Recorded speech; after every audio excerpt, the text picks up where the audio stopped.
চামচ লবণের মধ্যে ইয়াদাল জালালি ওয়াল ইকরাম 11 বার পাঠ করে ফু দিলে কি হয় জানলে আপনি অবাক হয়ে যাবেন, আশ্চর্যান্বিত হয়ে যাবেন।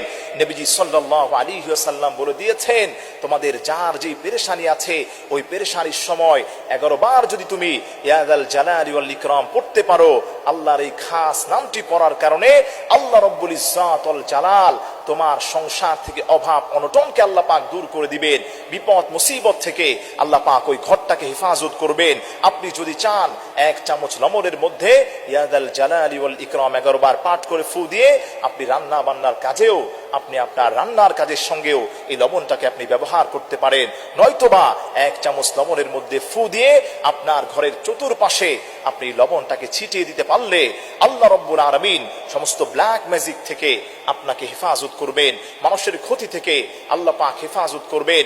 যেই মানুষটা প্রত্যক্ষভাবে আপনার ক্ষতি করতে চায়, আল্লাহ তার ফয়সালা থেকে, আল্লাহ তার ক্ষতি থেকে তার ওই গোলামটাকে হেফাজত করবেন এবং কশিন কালেও ওই ঘরের মধ্যে অভাব অনটন দেখা দিবে না। রোগ শোক বালা মুসিবত থেকে আল্লাহ রাব্বুল আলামিন তার ওই গোলামদেরকে হেফাজত করবেন। সুবহানাল্লাহ পড়েন।